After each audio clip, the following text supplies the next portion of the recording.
Ever wondered what it was actually like to fight in a medieval battle? Not the movie version where everyone wears spotless armor, no one ever trips, and apparently swords never get stuck in someone's ribcage. We're talking about the real thing. Mud, panic, screaming, and the constant possibility of soiling yourself in front of a horse.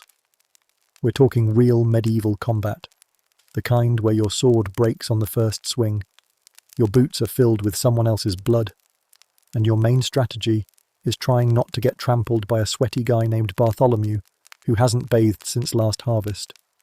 You're not a knight. You're not special.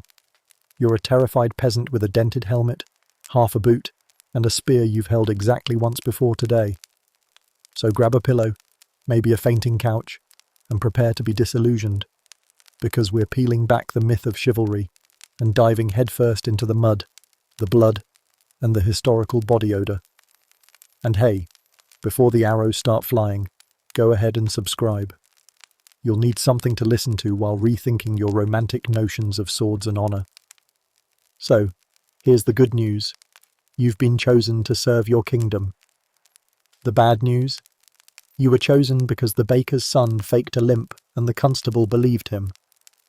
Now you're holding a spear that feels suspiciously like a broomstick, and your feet smell like old cheese left in a plague house. Welcome to conscription.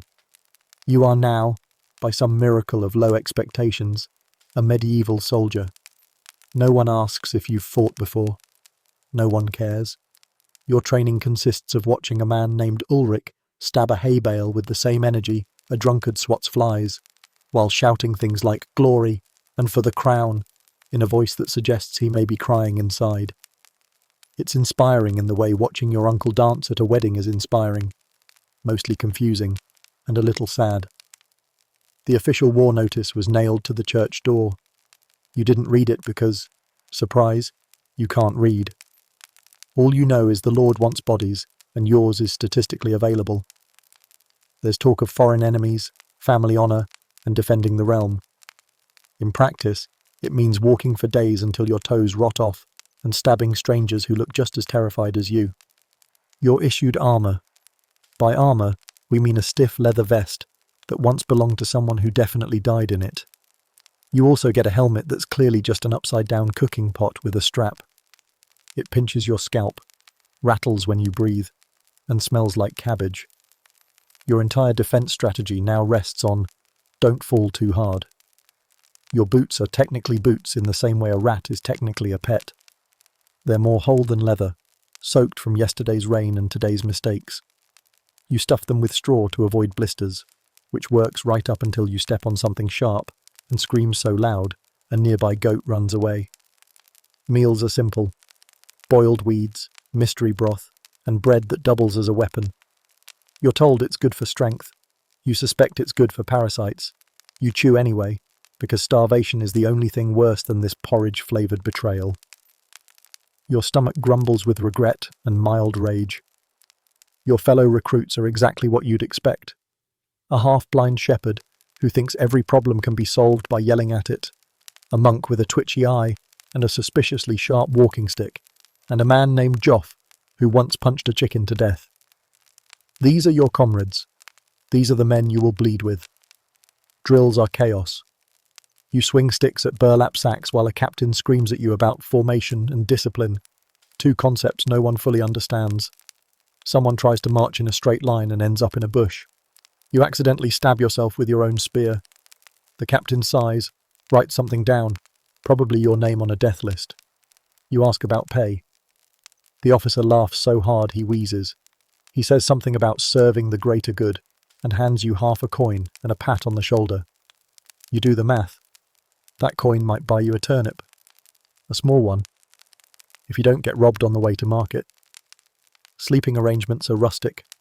50 men in a barn with one small fire, 3 blankets, and a goat no one invited. The snoring sounds like a chorus of dying bagpipes. The goat chews on someone's sock. The smell is a potent mix of feet, mildew, and crushed dreams. You lie awake wondering if dying in battle might be the better option. There's no bath. Hygiene is theoretical. You wash your face in a puddle and call it luxury. Lice move in. Fleas set up shop. You itch constantly and learn to scratch without making eye contact. You bond with your neighbours over shared misery and mutual scabies. Camaraderie through discomfort. A priest visits to bless the regiment. He mutters something about divine purpose, then blesses your helmet with holy water. You're pretty sure it's just pond water. It drips into your ear and makes you question both theology and basic hygiene. Still, you nod solemnly, because it's the only moment of peace you've had in days. Someone dies during training. A spear through the foot gone wrong. No ceremony, just a quick prayer and a shovel. You're told it builds character. You're not sure whose, since the dead guy's character seems very much unbuilt at the moment. You whisper your own name into the night, just in case the gods are listening. Morale is low, then lower, then somewhere below ground with the worms. The officers shout about duty, but no one listens anymore. You clean your spear, count your remaining toes, and wonder if running away is still an option. You hear deserters get their ears cut off. You like your ears. You stay. You try to imagine glory, the kind sung in songs, painted in murals, told by firelight. But all you can see is mud, hunger, and a man crying over spilled stew. You squint at the horizon, but the future looks a lot like this: itchy, cold, and extremely unglamorous. There's a rumour the enemy has crossbows. Someone faints. Another asks if crossbows are legal. The captain responds by throwing a rock and shouting, "War isn't fair." Everyone nods. It's the first true thing anyone's said all week. You get a banner. It's a stick with a faded rag tied to it. No one knows what it means. You wave it anyway because it's something to do. You imagine the enemy has better banners, with dragons or lions or at least something recognisable. Yours looks like a dish rag used to mop up ale. As battle day approaches, the camp buzzes with nervous energy. Not excitement, just that twitchy, pre-trauma anxiety where everyone pretends to be fine. You laugh too loud at a joke that wasn't funny. Your fingers shake. Your bowels stage a protest. It's going to be a great day. You get your final gear inspection. Your spear's crooked, your helmet's cracked, and your left boot is now just a sock. The officer says, "Looks good." You're reassured and also horrified. You realise the bar for survival has never been lower. Someone gives you a speech about courage. You barely hear it over the sound of your own teeth chattering. The speech ends with, "Make your ancestors proud." You suspect your ancestors would prefer you alive, possibly with all your limbs. You fall asleep that night knowing tomorrow could be your last. You hug your spear like a comfort blanket and dream of simpler times, when the worst thing you had to worry about was a spoiled turnip or a leaky roof. You whisper a prayer to no one in particular, just in case. And when the morning bell rings and the boots start marching, you rise. Not because you're brave, not because you believe in the cause, but because someone is shouting at you, and you've learned that not moving gets you slapped. You are now a soldier, or at least something that loosely resembles one. You thought conscription was bad? That was just the welcome party. Now let's talk about why you're actually here. And no, you didn't get a choice. Because in the Middle Ages, the side you fight for isn't about loyalty or strategy. It's about who owns the land your cow poops on. You'd think war starts with some big decision.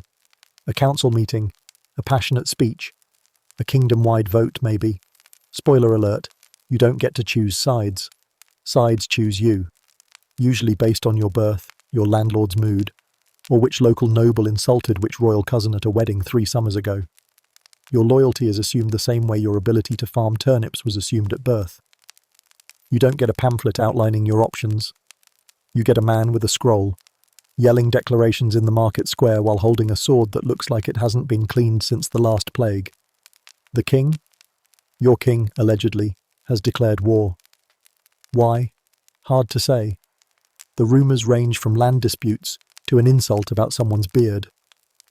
You don't ask questions because asking questions gets you labelled troublesome, and troublesome people tend to be found mysteriously drowned in barrels of ale. Your lord tells you the enemy is evil, godless, and probably smells bad.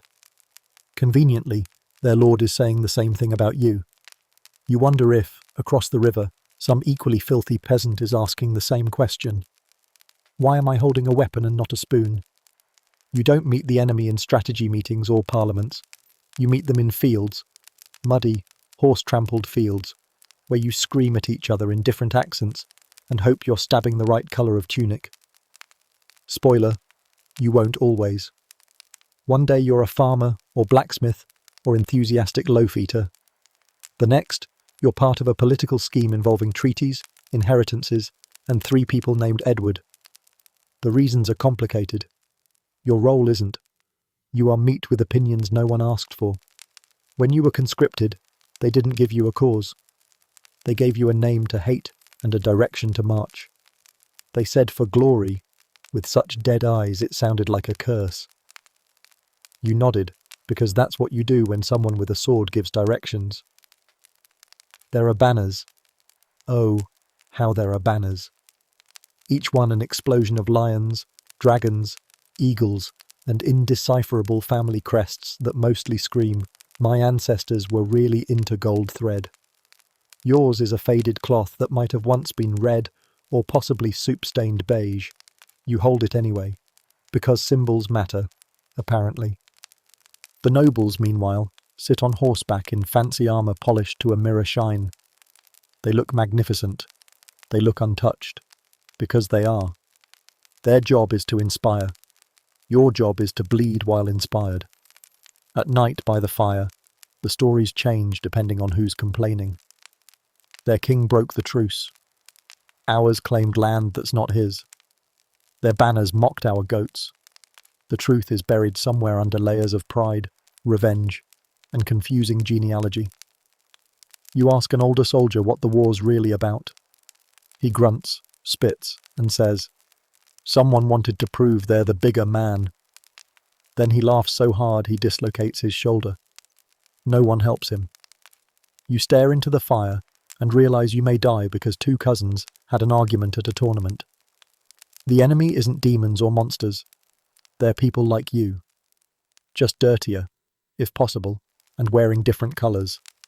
Some of them even speak your language, just with weird vowels. But once the swords come out, all nuance disappears. A man from your village switched sides, claimed he liked their bread better. He was executed before anyone could ask for the recipe. Now his name is a curse word. You're told loyalty is sacred. You wonder if sacred things always end with heads on spikes. There's a song the troops sing. It rhymes honour with goner and king with suffering. It's oddly catchy. You hum it while digging latrines. Every now and then, someone adds a new verse about another noble's mistress or an army cook's suspicious stew. The higher-ups insist you hate the enemy. They say things like savages and barbarians while sipping imported wine. You try to picture your enemy as a monster, but your imagination keeps supplying a tired face, a limp, and a missing boot. You suspect you might have more in common than not. Sometimes prisoners are brought in. You're told not to talk to them, but you listen anyway. Their stories are identical to yours. Conscripted, confused, tired, itchy. One says his lord swore the war would be over by harvest. You both laugh, but not really. A cleric gives a sermon about the righteousness of your cause. He says God is on your side. You want to ask how God picks sides when both armies claim him like a prize pig. But the last man who asked got assigned latrine duty in the rain. Forever. You write a letter home. You don't mention the cause. You write about the mud, the food, the man next to you who smells like old socks and despair. You ask if the goats are still alive. You don't ask why you're fighting. There's no answer you want to hear. Every time someone dies, the chaplain says, he gave his life for the realm. You wonder if the realm will give something back. So far, all it's given is lice, calluses, and a deep-seated distrust of anyone wearing fur. A noble dies. There's a feast, trumpets, mourning banners, poetry.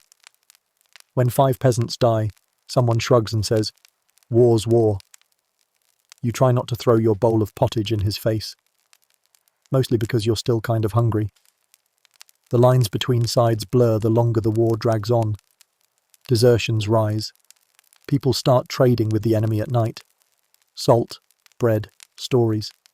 You're not supposed to, but hunger beats patriotism every time. Your side wins a skirmish. Cheers erupt, morale surges, until someone realizes the village you reclaimed was already burned. The spoils? A half-dead chicken and a wheelbarrow of manure. You name the chicken Victory. It dies the next day. You hear talk of peace talks, hushed, cautious, nothing certain. But just the mention makes everyone quieter. You realize how much you've forgotten how silence feels. Like possibility, or maybe like waiting for the other shoe to drop. Then a new decree arrives, a new battle, a new enemy. Apparently the old enemy signed a truce, so now we're fighting their allies, who are now our enemies because logic has officially retired. You don't care anymore. Not really. You swing your weapon because it's what you do. Because not doing it means someone else does it to you. You've stopped counting the dead. You've stopped remembering names. At some point, your side wins, you think. Or maybe the other side just stopped showing up. Either way, you're told it's over. You walk home slower than you marched out, lighter by a few teeth and heavier with memory. No one asks what it was about. No one explains what you won. You're just back, changed, missing something invisible but permanent. You look at the land you defended and wonder if it ever noticed. So now you're officially someone's expendable pawn. Congratulations. Time to get ready for battle, by which we mean panicking, praying, and fashioning a weapon out of a gardening tool you once used to dig up turnips. In movies, preparing for battle means sharpening swords in dramatic candlelight, strapping on shining armor in slow motion, and making steely eye contact with your comrades before delivering a rousing speech about honor. In reality, preparing for a medieval battle feels more like a series of bad life choices, stitched together with fear sweat. The morning of your first battle begins with someone shouting, "Wake up, maggots!" before promptly tripping over a sleeping goat. You sit up so fast, your head smashes into the low barn ceiling. Your first injury of the day. A concussion, probably. A great omen. Breakfast is a cold lump of something brown that may once have been oats and may currently be a rat nest. You chew slowly, pretending it's food. Someone jokes about this being your last meal, and then no one laughs, because it might be. Your gear is waiting. Sort of. Your helmet is now home to 3 spiders and something you hope is dead. Your mail shirt weighs more than your will to live and smells like it was buried next to a septic tank. Your sword, if you're lucky enough to have one, looks like it lost a duel with a butter churn. There's a man sharpening a spoon, not metaphorically, a literal spoon. He says it's for just in case. You decide not to ask. Everyone's coping in their own way. Another soldier is muttering prayers in 3 languages while aggressively tying and retying his boots. Again, coping. You try to relieve yourself before marching out, but your bowels have entered full rebellion mode. You sit over a log, staring into the distance, praying for movement that never comes. It's amazing what terror does to your digestive system. You stand up heavier than you should be. Officers bark orders like they're herding cats with emotional trauma. Form a line. Tighten your belt. Stop crying. No, not you. You're fine. The guy next to you who's dry heaving into his helmet needs a moment. His name is probably Gregor. They're all Gregor. Someone starts humming a war chant. It's meant to be stirring. It sounds like a dirge sung by a cow in heat. Still, it catches on. Pretty soon the line is singing in low, terrified voices. It's not beautiful. It is, however, unified in desperation. You're told to pack light, so you bring a hunk of stale bread, a wooden flask of warm beer, a cloth with a saint's face drawn on it, poorly, and a knife so dull it might be safer to throw insults instead. You're ready for war, assuming war is allergic to mediocrity. One man has polished his armor so much you can see your terrified reflection in it. You ask where he got real plate armor. He says inheritance. You ask if it worked for the last guy. He says no. Conversation ends. There's always one overachiever who treats battle prep like a fashion show. He's got feathers in his helmet, a sash, maybe even a matching tunic. Everyone hates him immediately. You don't know his name, but if this were a storybook, he'd die in the first 5 minutes. You hold on to that. You do push-ups. Not because it helps, but because the captain insists. Someone collapses after 3. Another pretends to be dead to get out of it. He's dragged away, screaming. You keep going, your arms shaking, your mind already writing goodbye letters to your toes. Weapon inspection is a joke. Your spear is bent. Your shield is cracked. Your dagger is made of bone. The quartermaster shrugs and says, "You'll figure it out?" You nod solemnly, wondering if he means battle tactics or funeral arrangements. You try to remember the training. Stab forward. Shield up. Don't panic. Then you remember the training lasted 2 afternoons and involved more yelling than technique. The only thing you've truly mastered is the ability to look busy while terrified. A priest arrives with holy water and a bucket of vague encouragement. He talks about sacrifice and valor. No one listens. You stare at his robes and wonder how clean they are. You consider asking for a confession, not because of your sins, but because it might buy you 5 minutes alone. There's a pep talk. Of course there is. The captain shouts about glory, country, and honor. Half the words are drowned out by coughing and goat noises. You try to look inspired. It comes off as gas pain. Close enough. Your battle buddy, some kid named Aldrich, asks what you're going to do if you make it home. You say, "Sleep. Forever." He nods like it's the smartest thing he's ever heard. Then he gives you a piece of dried meat and says, "For luck." You don't ask what animal it came from. You just nod back. There's armor fitting, if you can call it that. You're strapped into rusted rings of iron that pinch your skin and weigh as much as a full-grown sheep. You wobble when you walk and fall over trying to scratch your back. The blacksmith tells you, "If you can't move fast, just don't die." Great advice. Someone starts throwing up behind the stables. You hear it for a full minute, then silence, then a polite cough. You glance over. He's fine, pale, trembling, and probably rethinking every life choice. But fine. Your boots are held together with hope and string. You consider praying over them. Then you remember the last guy who prayed tripped over a rock and dislocated both knees. You pat your boots once for good luck, then stop making eye contact with heaven.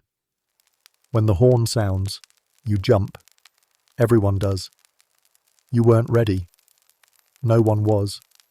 You form ranks, more out of peer pressure than confidence. Your legs feel like pudding.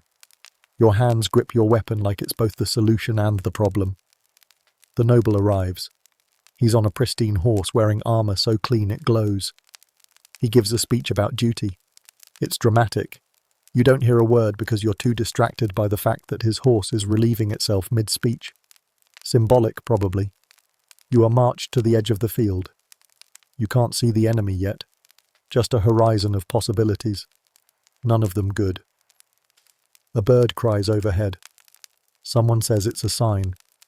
Another says it's just a bird. Either way, you all stare at it like it has answers.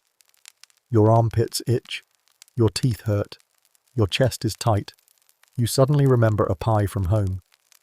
It has nothing to do with battle, but it's a better thought than, "I might get disemboweled in the next hour." One guy sings, another prays. You stand there, staring straight ahead, trying not to cry, or fart, or run. All options feel reasonable, and just like that, you're ready.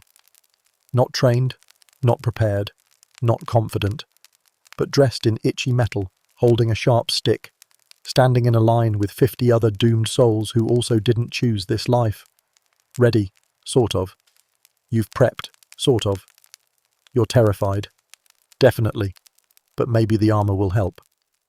Let's take a closer look at your so-called protection, which is about as comforting as a damp sock full of regrets. Let's get something straight. When people think medieval warfare, they picture glorious knights clanking around in shimmering plate armor, looking like walking silver gods with the body odor of a banquet. That's adorable. For you? Not so much. You're wearing what can only be described as a suggestion of protection. Your armor, if you can call it that, is a leather jerkin. Basically a vest made from the hide of an animal that died confused and possibly angry. It's stiff, it creaks when you move, and it smells like a combination of mildew and regret. The padding underneath? Stuffed with straw, because nothing says ready for battle like walking around like a scarecrow in a bar fight. The noble's son, on the other hand, looks like he just stepped off the cover of medieval GQ. Polished steel breastplate, engraved gauntlets, a helmet with actual feathers. Feathers. Meanwhile, you've tied a rag around your head to keep the lice from escaping into your eyes. Chainmail sounds fancy, until you wear it. It's hundreds of tiny metal rings sewn together by someone who hated you personally. It weighs more than your cousin Gregor, and it distributes that weight evenly across your misery. Every step feels like a full-body hug from a damp iron snake. And don't forget the heat. You will die of heat stroke before anyone stabs you. Chainmail doesn't breathe. It traps every ounce of body warmth and triples it. Sweat runs down your spine, like it's late for a meeting. Your armpits become swamps. The inside of your shirt feels like a slow-cooking stew made from pain and moisture. You try lifting your arms. Mistake. Every link pulls against your shoulders, like a blacksmith is playing tug-of-war with your joints. You rotate your neck. Crack. That wasn't the mail. That was your last functioning vertebra. Rich knights have visors and fancy mechanisms that let them breathe and see. Yours is basically a salad bowl with holes punched into it. Your field of vision is about 6 inches, which means your main combat tactic is walk in a direction and pray it's not toward a wall. Did we mention padding? Oh yes, you need padding underneath the mail. But you don't have padding. You have an old tunic someone left on a corpse 3 weeks ago. It's torn, blood-stained, and technically counts as soft, only because it's not on fire. You try to sit down. Your armor folds like a disappointed parent. You can't bend your knees properly, and your thighs are chafing like 2 sandpaper demons locked in a grudge match. You long for the sweet release of nudity. Not for comfort, just for dignity. Shoes. Let's talk about those elegant leather boots the nobles wear. Handmade, stitched with care, lined with fur. Yours? 2 mismatched slabs of hide tied with rope. You step on a rock and experience instant spiritual transformation. You are now one with the pain. The captain tells you to polish your armor. You look at the rust, dents, and suspicious stain near the chest. You use straw. It helps, not with the shine, just with managing your expectations. You hear armor clanking and turn around. It's the knight again. His gear gleams. You blink and see your reflection, sweaty, wide-eyed, and questioning every decision that led to this moment. He smiles. His teeth are white. You wonder what toothpaste is, and how he found it in 1347. Someone asks if armor actually works. The blacksmith grunts and says, "Depends what hits you." Comforting. Very specific. You imagine being struck with a mace and feeling every bone in your arm introduce itself to gravity. Let's talk about helmets. Theirs fit snug, secure, elegant. Yours wobbles like a pot on a drunk man's head. It rattles when you move. It slides into your eyes at crucial moments. And the chin strap? Gone. Replaced by a piece of twine that smells like goat pee and betrayal. You notice that after half a mile of marching, your neck is sore, your shoulders are spasming, and your lower back has decided to go on strike. You look to the captain. He says, "That's normal." You consider mutiny. Silently. In battle drills, your shield is a wooden plank with a leather strap. It splinters when someone hits it too hard. You ask for a better one. The quartermaster laughs and says, "You're not important enough to block things." Encouraging. By midday, your armor has rubbed 3 new holes into your skin. One on your chest, one under your arm, and one somewhere so private you don't want to talk about it. You're bleeding and sweating simultaneously. Congratulations, you are soup. Water breaks are rare, and when they happen, you lift your helmet and pour the water into your face. Except the water hits the inside rim and splashes directly into your crotch. You're now wet, uncomfortable, and weirdly self-conscious. There's always someone who customizes their gear, paints a snake on their shield, dyes their armor black, ties bones into their belt like some kind of discount barbarian. You want to roll your eyes, but you can't. Your helmet's in the way. Your mail snags on everything. Tent ropes, bushes, other soldiers. At one point you trip and pull down half the supply tent. The quartermaster yells at you. You cry. A little. On the inside, your gloves are too big. You try to hold your weapon, but it keeps slipping. You take the gloves off. Your palms blister in 5 minutes. Now you can't hold anything without wincing like a nobleman with a paper cut. The knight rides past you again. His armor clicks gently, like music. His horse looks fed, brushed, serene. You look down at your own legs, covered in mud, ankles swollen, one sock missing. You are not the hero of this story. You ask if there's any lighter armor. The answer is yes, but it's called dying in your tunic. It's light, breezy, and only slightly better than nothing. It's what half your squad will be wearing tomorrow, and what half of them won't be wearing home. At the end of the day, you try to take off your armor. It clings to you like an angry ex. Every strap is stuck, every buckle rusted. You fall over twice trying to get it off. Finally, you lay back on the ground and ask the sky to smite you. It doesn't. You manage to peel it off, inch by inch. Your body steams in the cold air. You smell like disappointment and mildew. You want to wash, but the only water is downstream from the latrine. You settle for wiping your face with a damp rag and calling it good. At night, you sleep next to your armor, partly for safety, partly because you're too tired to move it. It glints faintly in the firelight, not from polish, from grease. Possibly yours, possibly someone else's. You don't ask. You close your eyes and try to picture yourself surviving tomorrow. But all you can see is a sword swinging toward your ribs, slowed only slightly by the rusted, dented sheet metal that some optimist once called a breastplate. Sleep doesn't come easy when you know your armor is mostly decorative. You roll over. The jerkin creaks. And so do you. Turns out armor is a sweaty, chafing lie. Good news. Now it's time to pick a weapon. Bad news. Most of them are designed by maniacs who clearly never considered wrist safety or splinter-related fatalities. Welcome to the wonderful world of medieval weaponry, where every tool is either wildly impractical, wildly dangerous, or both. Forget Hollywood sword fights with elegant choreography and tasteful slow-mo. This is less duel of honor and more panicked bludgeoning in a muddy field while screaming and praying you don't drop your weapon or your last functioning tooth. Let's start with the sword, the poster child of medieval warfare. In paintings, it's graceful, gleaming, and wielded by men with chiseled jaws and perfect posture. In real life, it's a chunk of metal balanced poorly on a handle that gives you blisters before your opponent even arrives. It's heavy, it's unwieldy, and if you're lucky, it won't snap when you hit someone's helmet. If you're unlucky, it will, and now you're in a knife fight with half a yardstick. Not all swords are created equal, either. A rich knight might carry a longsword with ornate engravings and a grip wrapped in baby-soft leather. You? You're swinging a chipped iron stick that someone pried out of a corpse's cold, stiff hands and declared salvageable. Now, onto the axe. Axes are great for chopping firewood and also excellent at making your enemies wish they stayed home. They come in all shapes.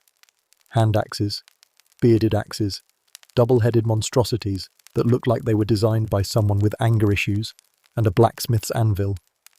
They're brutal, effective, and about as subtle as a mule kick to the ribs. The downside? They're also wildly unbalanced. You miss one swing, and you're spinning in circles like a confused lumberjack at a rave. If you're lucky enough to hit something, congratulations, it'll probably stay hit. Axes don't slice so much as crash through. Your enemy might not bleed right away, but they'll definitely sit down and reevaluate every decision that led them to this field. Then there's the mace. Ah yes, the medieval problem solver.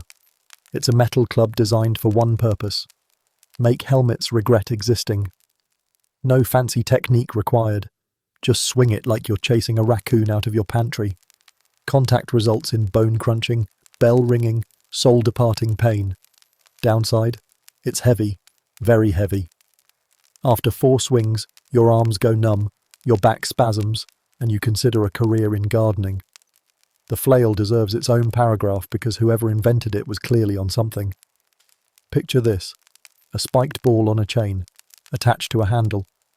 Looks cool in tapestry, sure. In real life, it's a self-inflicted concussion waiting to happen. You swing it, it spins, it goes rogue. It might hit your enemy, it might hit your friend, it might hit you. The weapon equivalent of a toddler with a loaded crossbow. Now, the spear. Underrated. Under-glamorized. Incredibly practical. It's a big stick with a pointy end. Perfect for poking enemies from a distance, which is a noble goal when said enemies are charging at you screaming and wearing spikes. It's also a team player. In a group, you form a wall of jabby death. Alone? You look like a broom enthusiast at the wrong convention. But the problem with spears? Once you stab, it's stuck. And nothing ruins your day like trying to yank your weapon out of someone's ribcage while 3 other people run at you with maces. Pro tip: always have a backup, or legs fast enough to pretend you forgot your weapon at home.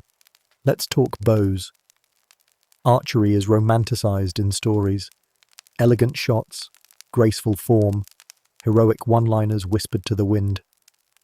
Real life, your fingers bleed, the string slaps your arm so hard you develop a permanent bruise, and you miss 9 out of 10 shots because your target is running, zigzagging, and occasionally screaming. Also, arrows are expensive. You don't get a magical quiver.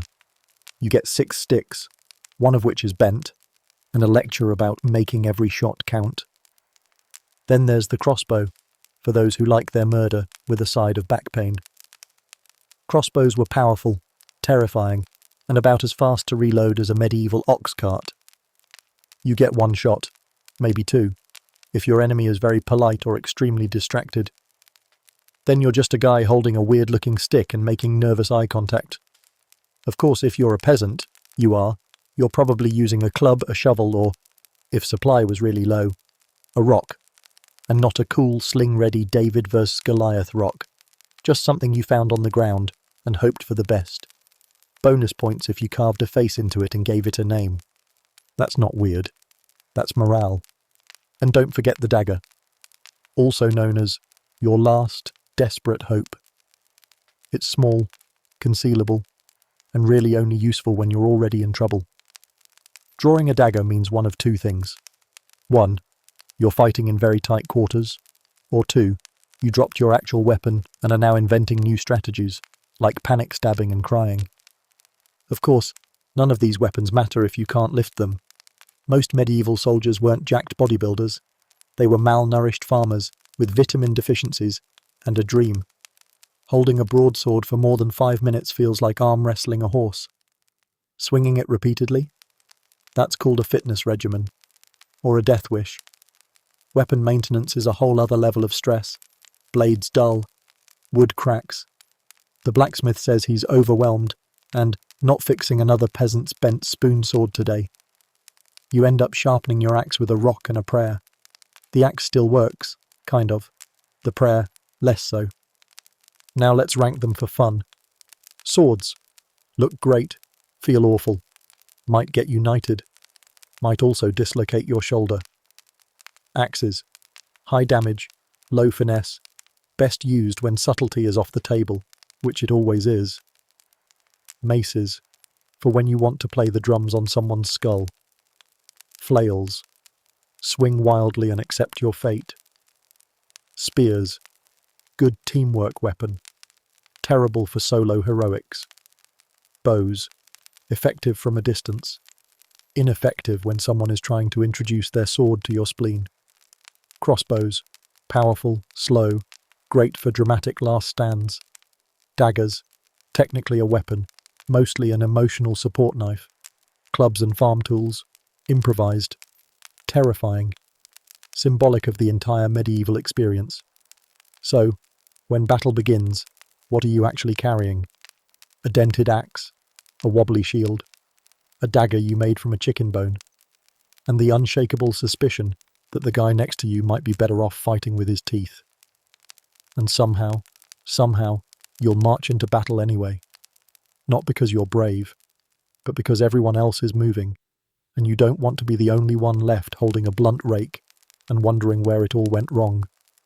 Armed, and something resembling ready, you now face the final evening before the slaughter. It's a magical time filled with anxiety, foul ale, and that special moment when your bunkmate gently sobs himself to sleep while snuggling a helmet. The sun dips below the hills like it's sneaking out of the mess it helped make. The sky turns that ominous shade of orange that says, "This will not end well." You're camped in a field, surrounded by tents made from canvas and desperation. The battle is tomorrow. You know this because everyone keeps saying it in a voice halfway between dread and denial. Morale, abysmal. The ale, warm, flat, and tasting like someone strained it through a monk's sock. Food, technically. You get a bowl of stew so thin it could be classified as a beverage. It's made from roots, oats, and possibly sadness. You chew it while staring into the fire, pretending it's meat. It's not. Your companions are a rogue's gallery of regret. Next to you is Godfrey, a man who smells like onions and hasn't blinked in 15 minutes. Across the fire is Thomas, who's trying to carve a saint's face into his shield with a butter knife. It's not going well. Behind you someone is crying. You don't ask who. Everyone cries at least once tonight. It's tradition. Conversations drift between what happens if we win, what happens if we lose, and do you think there's an afterlife or just more mud? Some laugh nervously. Some drink until they forget how to stand. Others sit in silence, staring at their weapons like they expect them to start offering advice. The captain gives a speech. It's meant to be uplifting. It mostly includes phrases like, "Hold the line," and "Honour your king," and "We'll show them." No one cheers. Someone burps. Someone else mutters, "We'll show them what? Our spleens?" A priest walks by, offering blessings and vague metaphors about courage. He sprinkles holy water on your shield. It hisses. You pretend not to notice. Godfrey says he saw that same priest last week trying to steal a chicken. You nod. It tracks. The night air is cold and damp. Your blanket is more whole than fabric. You huddle by the fire with 20 other freezing, unwashed humans, who all collectively smell like feet, ale, and bad decisions. Every time someone shifts, the smell reconfigures into a new, equally offensive pattern. You try to sleep, but the ground is made of sharp regret and possibly rocks. Your armor digs into your back. Your helmet is now your pillow. It's cold, metal, and somehow manages to be both too small and too large at the same time. Godfrey talks in his sleep. Not words, just guttural medieval sounds like "hrng" and "by the saints." At one point he sits up, points at nothing, and screams, "They're in the trees!" There are no trees. You make a mental note to move further away from Godfrey if you survive. Someone laughs too loudly. Everyone jumps. Tensions are high. Jokes have to be carefully tested. Start small, gauge reaction, back away if someone looks like they're about to start weeping into their bowl of turnip soup. You stare at the stars and wonder if the constellations care. Probably not. They've been watching this nonsense for centuries. You trace the shape of what you think is a bear, or maybe a cart, or possibly the holy symbol of St. Ulrich the Confused. You remember your family, You think of your mother's bread, your father's old stories, your sister's annoying laugh. You wonder if they'll ever hear what happened to you. Probably not. Maybe you'll be listed in the village roll as presumed missing under unfortunate circumstances. A man offers to trade you his dried apple for your extra knife. You agree. The apple is mushy. The knife was bent. Neither of you win. Still, it feels like a deal. A small comfort in the middle of impending chaos. At some point, someone sings, softly, an old folk song about lost loves, dying kings, or possibly goats. It doesn't matter. The melody is familiar, haunting. A few join in, then silence again. The kind that stretches too long. The kind that wraps around your ribs and whispers, "This is real." You write a note, not a letter, just a few words on torn parchment. If found, tell Anna I tried. You tuck it into your boot, the one that isn't soaked in whatever Godfrey did in his sleep. You don't want to know. He's snoring again, aggressively. The fire dies down, the air grows colder. You shift your weight. Everything aches. Not from injury, just from existing too long in one body, one life, one endless night. Across the camp, a scout returns with news. The enemy is camped just over the hill. Close enough to smell us, probably. Someone asks if they're scared too. The scout shrugs. They look the same as us. No one knows what to do with that. There's a final inspection. Your boots, your belt, your weapon. The captain nods grimly at each. He stops at your dagger. "Bit small," he says. You reply, "So's my hope." He doesn't laugh. You weren't joking. A flask is passed around. It burns going down. You don't ask what it is. Could be ale. Could be lamp oil. Either way, it numbs the edges. You welcome it. Edges are dangerous now. You lay back down. You dream of normal things. Fields, bread, laughter, then swords, fire, screaming. You wake up gasping. Godfrey is still asleep, holding his helmet like it's a teddy bear. You whisper a prayer, not because you're pious, just because it feels like the thing to do. You ask for strength, for mercy, for something resembling a clean pair of socks. Heaven is silent. Typical. The sky begins to pale. The first birds start singing. Idiots. They don't know what's coming. You envy them. You sit up, stretch. Everything cracks. You put your armor back on, each piece heavier than the last. It's not just the metal. It's the weight of what you know is about to happen. No one speaks. Breakfast is offered. You decline. Your stomach is somewhere near your boots, possibly still full of despair stew from last night. You look at the faces around you, pale, hollow-eyed, determined in that very specific way that only people marching toward their potential deaths can be. Godfrey finally wakes. He looks at you, bleary-eyed, and says, "Did I scream again?" You nod. He grunts. "I always do." The horn sounds. Everyone stands. The day begins. The night is over. You're still here. For now. Dawn breaks. Sort of. More like it limps in.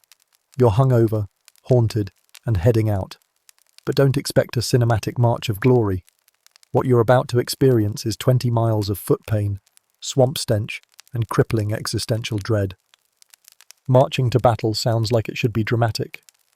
You picture wind blowing through banners, drums thundering, warriors yelling something heroic in Old English. In reality, it's a long, miserable walk that smells like damp wool and disappointment. It's less epic charge and more group hike planned by people who hate fun. You start before sunrise because someone in command thinks that being sleep-deprived adds to morale. Spoiler, it doesn't. Your feet are already aching and you haven't moved more than 3 steps. You shuffle into line with the others, all of you creaking, grunting, and mumbling curses, like a mobile retirement home with weapons. Your boots, if you can call them that, were designed for suffering. The soles are thinning. One is held together with a piece of twine and a desperate prayer. After 15 minutes, blisters begin to form. After 30, you're convinced you're walking on hot coals. After an hour, your feet have detached emotionally from your body. They're on strike. The pace is set by the captain's horse, who's clearly never had to wear 20 pounds of rusted armour on its knees. You trudge along behind it, dodging clumps of steaming evidence that horses do not care about troop morale. It starts to rain, because of course it does. Not enough to justify stopping, just enough to soak into your tunic and make you feel like a soggy loaf of despair. The fabric clings. Your underlayers chafe. Your armpits are now individual weather systems. Someone starts singing, badly. It's a marching tune that involves 12 verses, none of which rhyme. You join in around verse 6, because the alternative is listening to your own internal monologue, which currently includes the phrase, "This was a mistake," on repeat. You're already sweating buckets despite the rain. Your armour traps heat like a casserole dish, and every step sends waves of body odour into the atmosphere. The man in front of you smells like he bathed in garlic and wet rope. The man behind you is breathing so heavily it sounds like he's giving birth. The road is not paved. It's mud, rocks, and surprises. You slip twice, once into a puddle, once into something that used to be food, animal, or both. Each time, someone laughs. You swear vengeance. You forget by the next hill. Flatulence becomes a communal experience. No one mentions it. It's simply accepted that every fourth step might come with a musical note. You stop judging. You're part of the wind section now. The captain occasionally shouts, "Keep pace," as if anyone is intentionally falling behind. You glare at him. He's on a horse, a dry, clean, unsuffering horse. If mutiny didn't require effort, he'd be overthrown by now. You pass a field. It's quiet, peaceful. You imagine what it would be like to just lay down in it and pretend to be dead until all this blows over. You seriously consider it. The noble rides past. His armour glints. His hair is clean. He has a servant whose only job is to hand him snacks. You watch him chew something golden and flaky. You chew your lip in protest. You think you're close. You're not. You're halfway. The hill ahead is mocking you. It's the kind of hill that exists purely to remind you of your fragility. By the time you reach the top, you're gasping like a landed fish and questioning gravity. Someone twists an ankle. They try to keep going. Eventually they're carried. You try to offer sympathy, but you're too tired to fake it. You just nod and hope the same thing doesn't happen to you. Or maybe you do hope. Rest sounds incredible. A man named Bernard begins ranting about signs from the sky. He's convinced a bird pooped on him as an omen.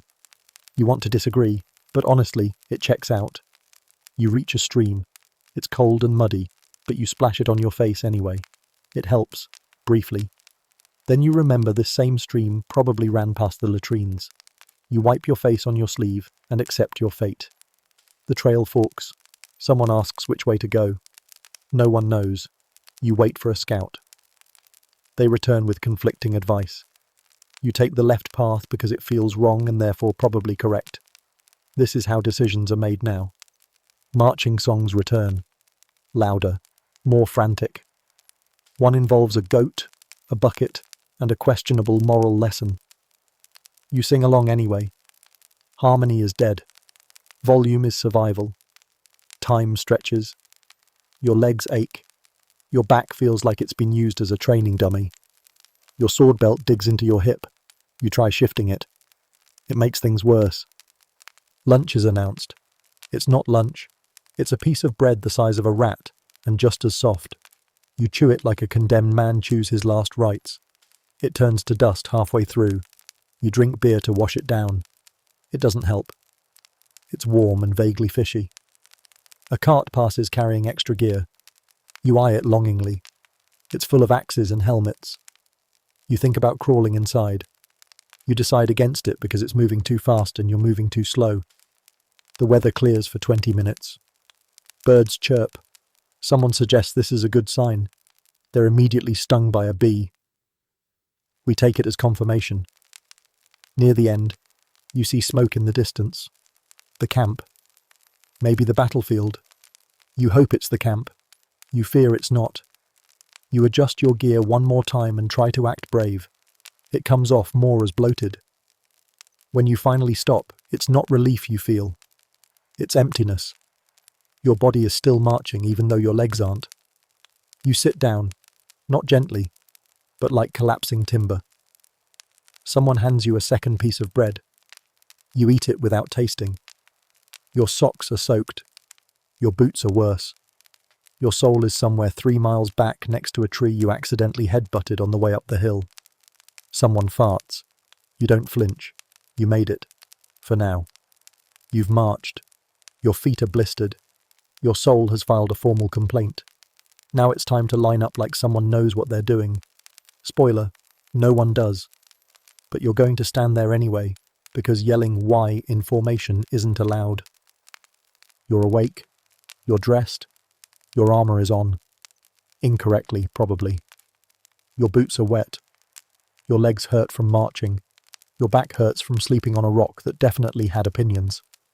But congratulations, you are officially standing in a field, in a straightish line, with a few hundred other people who also don't know why they're here. And by straightish, we mean absolutely not straight at all. The concept is simple: formation, lines, columns, discipline. In theory, this looks clean and powerful. In reality, it's a jumbled mob of fidgeting humans elbowing each other while trying to remember which side the pointy end of the sword goes. Spoiler, it's not supposed to face you. You're told to form ranks. No one defines ranks. Everyone just does what the person in front of them is doing, which is mostly panicking in place.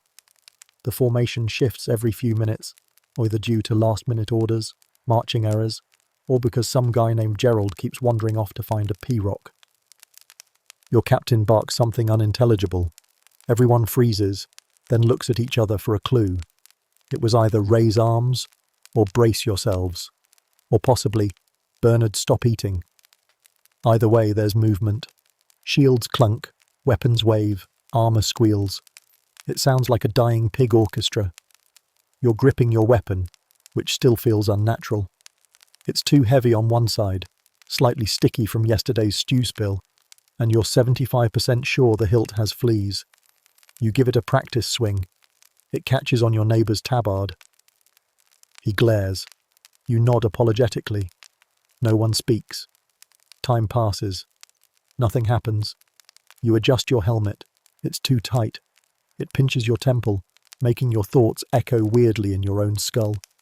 When you turn your head, it creaks like an old door and squeaks like an embarrassed mouse. The captain rides up on horseback, shouting about unity, honour, and death. You wonder how he manages to look so confident with clean boots and no visible fear sweat. It's probably the horse. Horses make everything look cooler. You, meanwhile, are 80% mud and 20% rapidly eroding enthusiasm. A trumpet blares. Everyone flinches. Then nothing happens. It was apparently a practice blast. For morale. Your morale drops 2 more points. There's talk that the enemy is forming too, somewhere behind that hill, or in the tree line, or maybe they're invisible. Honestly, they might be smarter than you, waiting for your army to shuffle itself into a position so idiotic it defeats itself. A priest wanders by, mumbling blessings. You can't hear him over the clanking, but you nod solemnly anyway. It's good form. Plus, you might need that divine insurance later. Now someone's saying we're shifting 5 paces left. Why? Who knows? Orders. You shuffle. Everyone shuffles. A boot gets stepped on. A curse is muttered.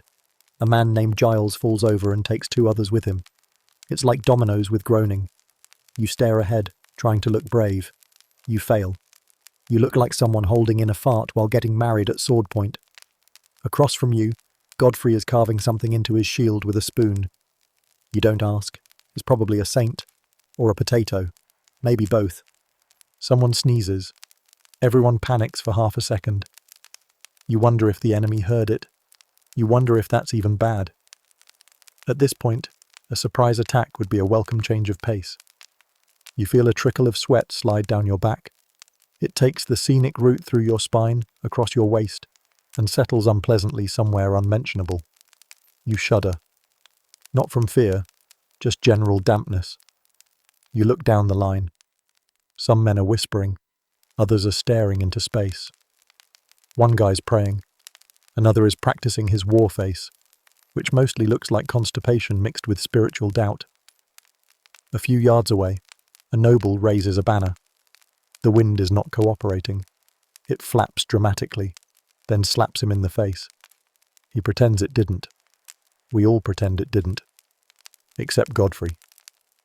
Godfrey laughs. You recheck your gear. For the 5th time, everything is still there. Sword, shield, dagger, small rock with mysterious purpose. You don't remember packing it.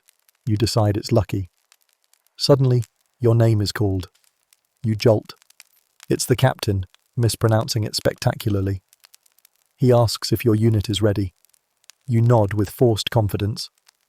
He nods back, clearly unconvinced, and gallops away before you can disappoint him further. A fly lands on your nose. You go cross-eyed trying to see it. You try to shake it off without moving your hands. You fail. You swat at it, knock your helmet sideways, and nearly drop your sword. You recover. Barely. No one saw, except Godfrey. He's still laughing. Another order comes, louder this time. Hold steady! Which is hilarious, because that's all you've been doing for the last hour. You're steadier than a monk in a staring contest. The sun climbs higher. The air thickens. Somewhere in the distance, someone screams. You all tense. Turns out it was just Bernard stepping on a nail. Again. He's having a rough war. The smell is impressive. A complex bouquet of iron, leather, nervous sweat, and digestive rebellion. You breathe shallowly and try not to think about the guy 3 rows up, who hasn't moved since sunrise. Eventually the signal comes. Prepare! You lift your shield. You grip your sword. You exhale dramatically, hoping it looks heroic. It doesn't. You look like a man trying to hide his own panic behind a lunch tray and a stick. And then, you wait again, because of course you do. The actual start of battle is still moments away. A medieval unit of time, meaning at some point before the sun dies. Someone drops their spear. It clatters. Everyone jumps. The captain sighs audibly. The soldier picks it up and whispers to it like it betrayed him. You take a deep breath.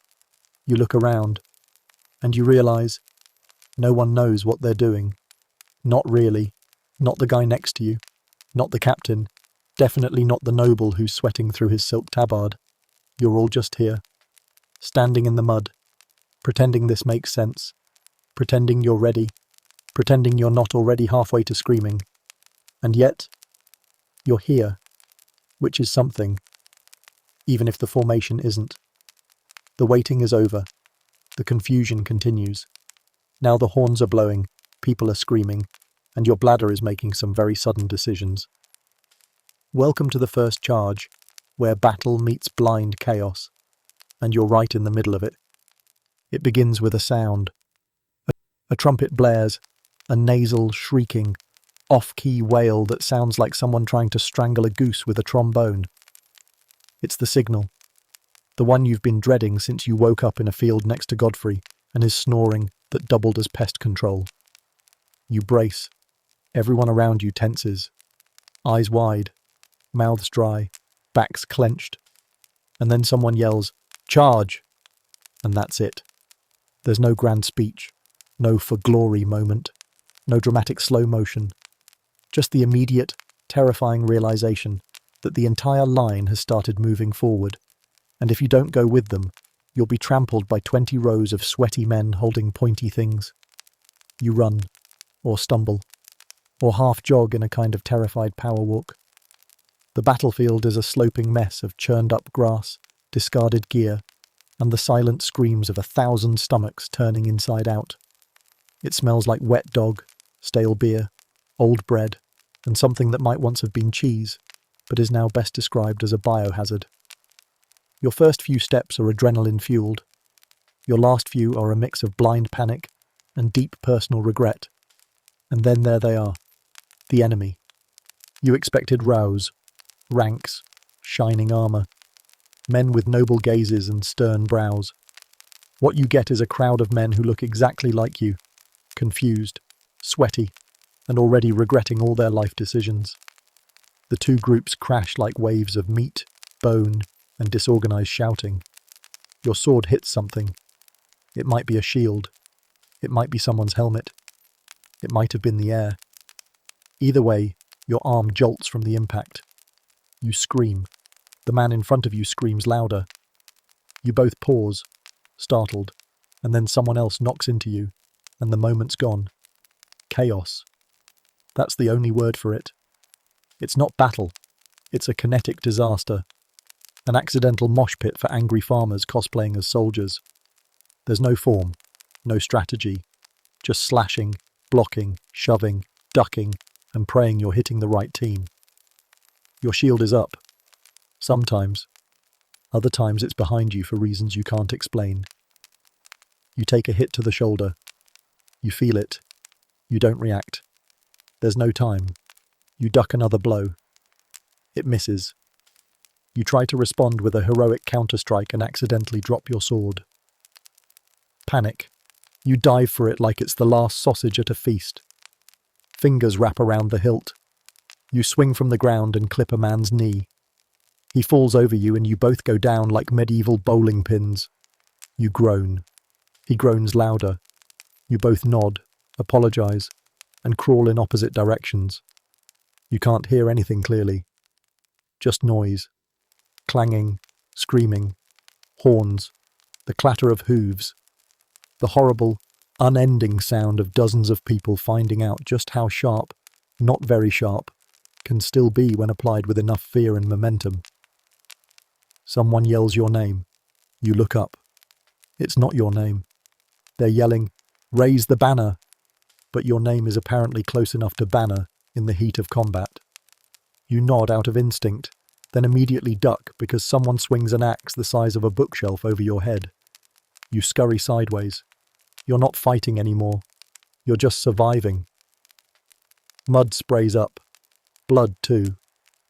You can't tell what's what anymore. Your legs are covered. You slip. You fall. You get up. You fall again. Someone offers a hand. You take it. He gets shot with an arrow mid-help. You scream.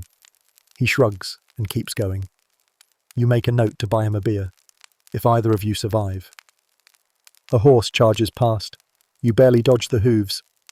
The knight on top is screaming something that might be Latin. He looks heroic. Then someone throws a rock at his face and he goes down like a majestic sack of potatoes. You consider looting his armor, but immediately get tackled by a bearded man with breath like boiled onions. You wrestle. Kind of. It's more like aggressive hugging in full gear. Eventually, you both agree to roll away and never speak of it again. At one point, you're holding a spear that doesn't belong to you, next to a man you've never seen before, both facing a direction that is definitely not forward. You spin. You realize the line has shifted, or broken, or vanished. You're alone. For 4 terrifying seconds, you consider hiding under a corpse and waiting for peace to break out. Then someone else does exactly that, badly, and gets stomped on by a rider. You decide to keep fighting. Sort of. You mostly wave your sword in intimidating arcs and shout vague threats. It seems to work. A few enemies avoid you, or pity you. Either way, success. A man charges you with a club. You panic. You throw your shield. It hits him square in the chest. He stops, confused. You both stare at each other. Then he gets tackled by someone else, and you run, sobbing quietly, from a combination of terror, relief, and the growing pain in your left thigh. You regroup near a wagon. It's on fire. You stand behind it anyway. It feels safe. You take a breath. You can't remember the last one. Your chest is heaving. Your vision is blurry. Your arms are jelly. You wipe your face. Blood. Sweat. Someone else's snot. Who knows? You lock eyes with Godfrey. He looks how you feel. Done. His helmet is cracked. His shield is gone. He's holding a stick. Not a spear, just a stick. He shrugs. You both laugh. It's the kind of laugh that borders on weeping. A new order is shouted. Push forward! You both groan. You shuffle forward, like condemned men walking toward an unsupervised trebuchet. It's not a charge. It's a defeated stagger. You clash again. Less forceful this time. More resigned. You parry a weak swing. Your counter hits someone's helmet. They fall. You feel powerful for half a second. Then a javelin lands next to your foot and you remember. You're mortal. Very mortal. Your legs are numb. Your hands hurt. Your teeth rattle. Your ears ring. The sky is spinning. Or maybe your helmet's just on crooked again. You stab. You push. You trip. You curse. You survive. Just barely. Eventually the noise fades. Not all at once. Slowly. Like a tavern brawl where everyone's finally too drunk to keep swinging. You look around. The field is bodies and ash. Shields splintered. Swords bent. Men sitting, staring, sobbing, laughing, praying. It's over. The charge, the glorious, noble, beautiful charge, was a disaster. And you lived through it. Somehow. You're not proud. You're not even sure what side won. But you're still breathing. And in war, that counts as victory. You've survived the charge. Sort of. You're bruised, breathless, and may or may not have someone's spleen on your boot. Let's talk about what dying really looks like on the battlefield. Hint, it's less noble sacrifice and more muddy, messy screaming. Let's kill the fantasy right here. Medieval battlefield, death is not noble. It is not a slow-motion fall onto polished marble, with your best friend cradling your head and whispering something poetic about honor. No. It is someone screaming, "Oh God, my leg!" followed by someone else saying, "Where's his leg?" And then silence, punctuated by a splattering noise and a goat urinating in the background.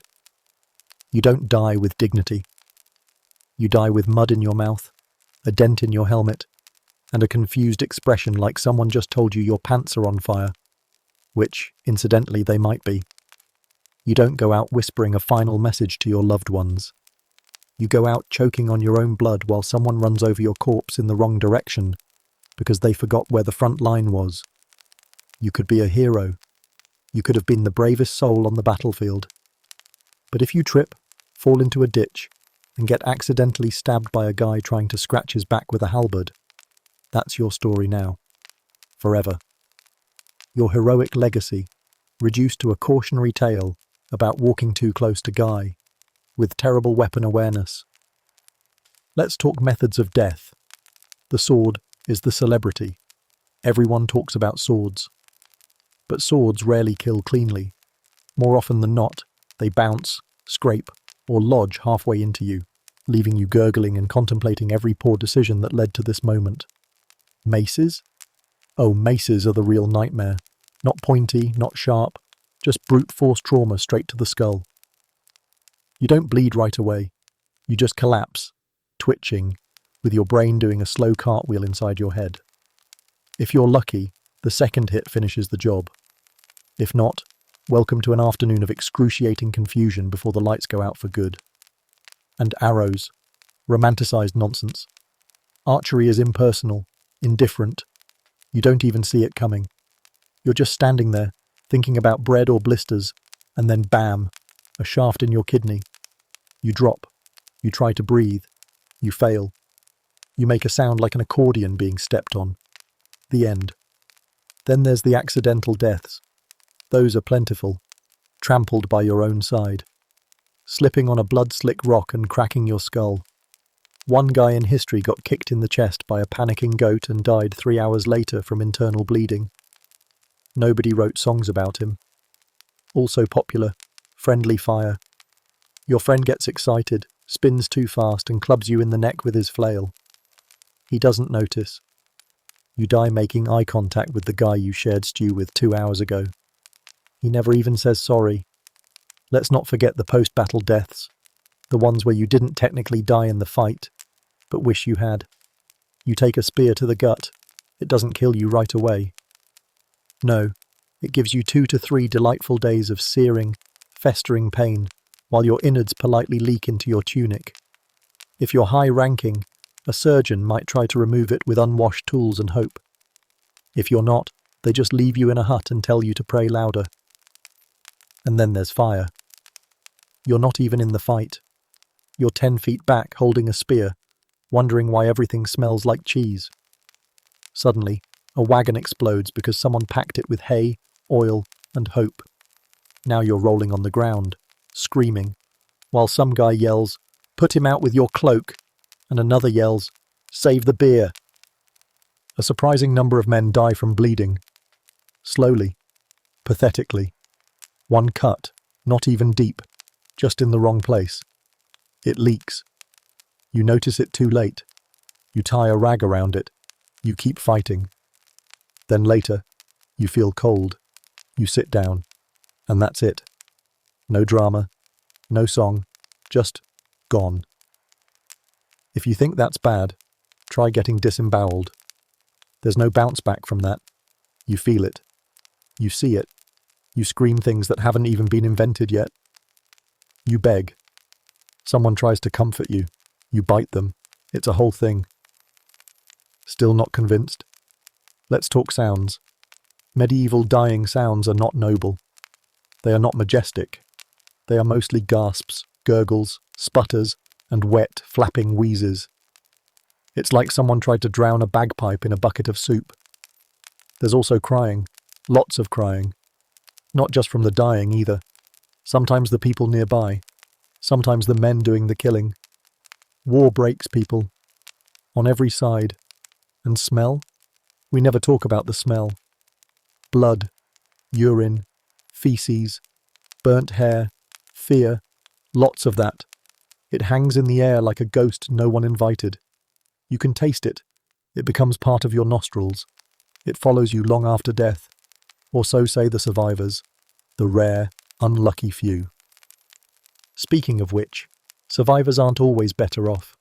Maybe you get dragged away, patched up, and spend 6 months with your leg rotting slowly from the knee down.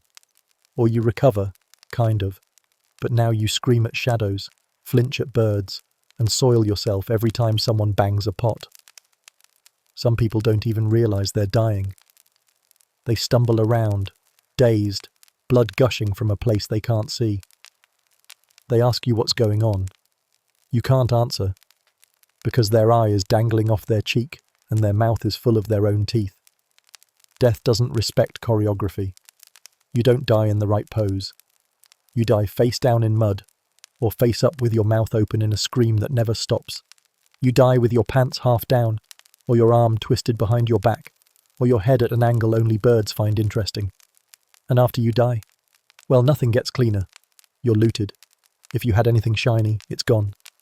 Your shoes? Gone. Your armor? Peeled off like a banana. If you're lucky, someone rolls you into a ditch. If not, you get left in the open for days. Flies, dogs, birds, rain. Maybe your buddy covers your face. Maybe he doesn't. In the grand scheme of things, you are one more body on the field. A statistic. Another soul fed to the hunger of politics and pride. But hey, maybe someone writes a song. Maybe someone remembers you. Maybe they get your name right. Maybe your helmet ends up on a wall somewhere, and a kid asks, "Who was this?" And someone says, "I don't know, but he fought." And maybe, just maybe, that's enough. Somehow, you didn't die.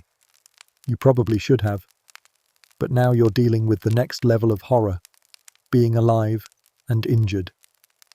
Time to meet medieval field medicine, a thrilling combination of yelling, praying, and mild limb loss. You're not dead, somehow. You've made it past the pointy sticks and the random fire and the man named Godfrey who tripped, fell, and bayoneted your thigh by accident while trying to catch his balance. Congratulations. You're wounded, not fatally, but just enough to become someone else's problem. The first thing you notice is the pain. The second thing you notice is the pain again, but louder. The third is the smell. Something has opened inside you, and it does not smell like future victory. It smells like meat left out during a thunderstorm, shame, and spoiled barley soup. You glance down and confirm that your leg is not supposed to be at that angle. Good to know. People are running around you, not to help, just to avoid you. That man with the mustache?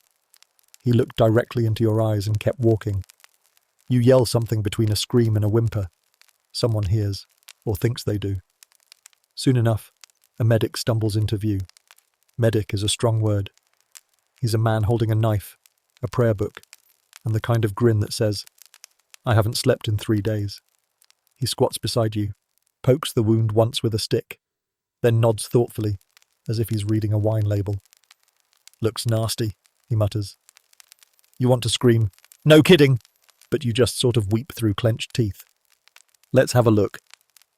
He tears your trouser leg open with something resembling a fish hook. You get a brief, shocking glimpse of your own muscle, which appears to be leaking. "You'll live," he says cheerfully. "We just need to stop the bleeding, say a prayer, and maybe cauterize it." Cauterize. The word bounces around your skull like a cursed echo. He pulls a metal rod from the fire, glowing red and sizzling like it's auditioning to be your personal hell. 2 men hold you down. One is crying. You're not sure if it's for you or himself. The medic presses the brand into your leg, and suddenly, everything is light and screaming, and you are no longer on this earth. You are floating above it, watching your own mouth howl like a medieval banshee. Then it's over. Sort of. The pain is still there, like someone set fire to your soul and then apologized with vinegar. But the bleeding has stopped. Progress. They wrap the wound in cloth. Not clean cloth, just cloth. From where? You don't want to ask. Probably reused from that guy who died yesterday. It's stiff, crunchy, possibly sentient. It sticks to the wound like an angry bandage with abandonment issues. You're dragged, elegantly, like a sack of onions, to the triage area. Triage is a fancy term for a field of screaming people lying on straw with rats doing laps between them. You're plopped down next to a man missing an eye, and another man missing his optimism. Neither speaks. One of them might be dead. You're too polite to ask. Welcome to medieval recovery. You get a bowl of something. It's warm, vaguely brown, and allegedly soup. You sip it. It's not soup. It's regret in liquid form. You eat it anyway, because you're too weak to protest and too polite to throw it at the monk who brought it. There's no anesthesia, no antibiotics, no antiseptic. Just prayers, wine, herbs, and the overwhelming hope that you're not allergic to moss. The priest walks by, sprinkles holy water, and mutters a Latin phrase that might be healing, or might be a dinner blessing. Either way, nothing happens. You still hurt. You still bleed. You still wish someone would invent morphine and central heating. Your leg festers. That's the word. Festers. It swells. It throbs. It smells worse than Godfrey after a rainstorm. A swarm of flies sets up camp nearby. One lands on your tongue. You cry. Quietly. Dignity is long since packed up and left. Someone next to you dies. No one notices until the smell improves. He's quietly dragged away and replaced by a new arrival. A man with a broken arm and a suspiciously positive attitude. You hate him immediately. The doctor, again using that word lightly, comes back and declares your wound moist but manageable. This is somehow supposed to be comforting. He applies a poultice made of crushed garlic, honey, pig fat, and what you're almost sure is something he found on the bottom of his shoe. It stings. It doesn't work. You endure. Days pass. Or hours. Time is a meaningless blur. The rats grow bold.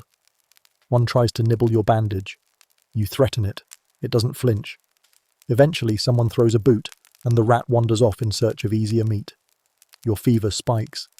You hallucinate. You see your mother, then your horse giving you advice about tax reform. You weep, not from fear, from confusion. You make a full speech about apples. The priest writes it down, calls it prophecy, and then, somehow, you stabilize. Your fever drops, the wound scabs. You're able to lift your leg without vomiting. Someone gives you a crust of bread. You cry again, this time from joy. You still can't walk, but now you can hop, like an injured goose. It's dignity adjacent. Eventually, you're mobile. Sort of. You limp with style. You lean on a stick that may or may not be a javelin. You return to camp. People pat your shoulder. They say, "You made it," as if you didn't just lose a small portion of your soul and one whole toe to the collective horror of medieval medicine. You are now a survivor. You don't feel heroic. You feel hollow, exhausted, slightly haunted. But you're alive, which in this era is basically sainthood. Someone suggests you get back to training. You laugh. Then you remember laughter hurts, and you stop immediately. Congratulations. You've joined the ranks of the semi-functional wounded. You'll walk with a limp, groan in your sleep, and twitch whenever you hear the word cauterize. But hey, you're not dead. And that's what passes for a happy ending in the Middle Ages. You're stitched, bandaged, or just held together with twine and denial. But guess what? Your side won, apparently. That means celebration, looting, and a collective realization that nobody feels particularly victorious. So you won. Which, in medieval terms, means the enemy left the field before you did. Not because they were vanquished in some noble display of swordsmanship, but because half of them were on fire, the other half were fleeing for their lives, and someone's war goat got loose and caused a stampede. Congratulations, champ. You're now a survivor of a glorious victory. How does it feel? If you're expecting a celebration, think again. There's no roaring crowd, no patriotic ballads, no horse lifting its hooves in triumph. There's just the battlefield, quiet, steaming, and gently buzzing with flies. The smell is somewhere between wet fur, burnt stew, and despair. The only thing more abundant than the blood is the sudden realization that you can't remember why you were fighting in the first place. The first order of post-battle business? Looting, not healing, not reflecting, not even washing your face. No, it's rifling through corpses and trying to find anything useful or not soaked in blood.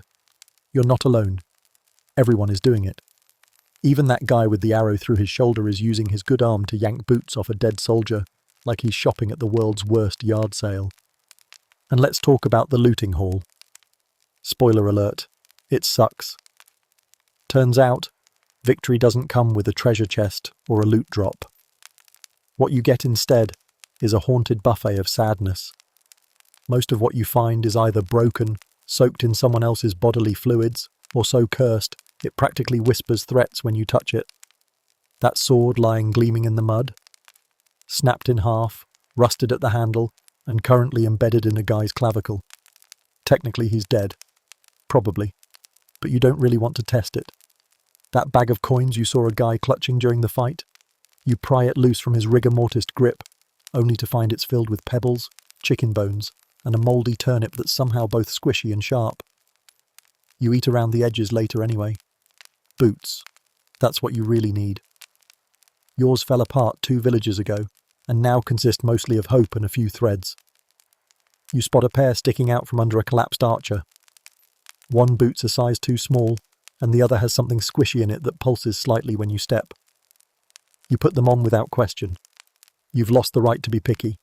Besides, foot fungus builds character. Others are looting too. Some are looking for valuables. Some are looking for food. One man is collecting ears. Just ears. No one asks why. He has a whole pouch full of them, and a grin that suggests he knows something the rest of you don't. Or that he's fully given up on sanity, and is now auditioning for a nightmare.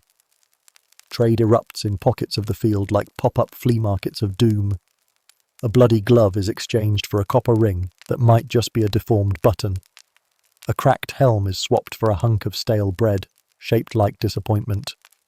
One guy offers a belt buckle in exchange for a single sock. The sock has holes. The deal still goes through. Someone's dragging a half-burned tapestry across the field like it's a sacred relic. Another is trying to use a severed hand to open a wooden box. The box is empty. The hand is not. Everything smells like victory. If victory smelled like blood, wet fur, and emotional baggage. A noble rides by on his white horse. The horse, perfectly groomed. The noble, spotless, every hair in place like he didn't just spend the morning screaming from a safe hilltop. He surveys the battlefield like he's admiring a painting. Mud doesn't register. You look up at him with one eye, because the other one's swollen shut, and cough blood into your tunic. The noble doesn't flinch. He's probably never seen real blood, just the kind used in pageants and royal theatre. You nod. Slowly. Triumph indeed.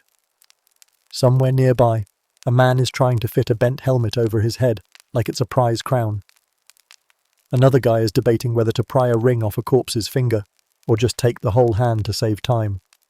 A kid, too young to be here, is dragging a broken shield twice his size, like it's going to protect him from what comes next. And you? You pick up a spoon. A bent one, covered in ash and possibly brains. You stare at it. It stares back. You pocket it. Could be useful. Could be symbolic. Hard to tell anymore. This is the aftermath. Not a parade. Not a song. Just mud, pain, and a collection of objects too damaged to be useful, and too blood-stained to be thrown away. But you gather them anyway, because somehow, this is what winning looks like. Then comes the part they never sing about in taverns, dealing with the bodies. Dead soldiers are everywhere. Some are face down in mud. Others are contorted in ways that make you question physics. The task is grim. Gather them, pile them, burn them. You start with strangers. Then it gets worse. You find someone you know, someone you joked with yesterday, someone who lent you their last piece of bread. You try not to cry. You fail quietly. The fires are lit. Smoke fills the air. It clings to your skin, gets in your mouth, coats your lungs in something darker than ash. A priest chants a prayer. It's supposed to bring peace. It mostly brings coughing fits. You throw on another log. You can't look away. Once the worst of it is handled, or at least concealed by smoke, it's back to camp. Or what's left of it. Tents are torn, gear is missing, and the stew pot has been commandeered by a man boiling his socks. It smells ambitious. Still, people try to celebrate. There's a half-hearted attempt at singing. A drunk man tries to dance, falls over, and throws up into his helmet. Someone toasts with wine that tastes like it was aged in a goat's bladder. It's not joy. It's survival cosplay. You find a place to sit. A rock, a log, a heap of your own emotional baggage, and take inventory of your body. Cuts. Yes. Bruises. Everywhere. Pride. Somewhere between non-existent and currently hiding under a dead horse. You pick at your bread ration and pretend it doesn't taste like sadness. Later, you're summoned for a roll call. The squire doing the names is 12 years old and crying.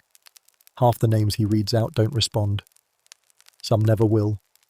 Others are too injured to care. You raise your hand when yours is called. Barely. It still counts. The captain congratulates those present. He calls you heroes. You nod. No one corrects him. It's easier than explaining what really happened. The crying, the panic, the moment you dropped your sword and kicked someone in the shin because it was faster. Someone asks what happens next. The captain says there's another battle ahead, another cause, another town full of people who also didn't ask for this war. He says it like it's good news. No one cheers. You try to sleep that night.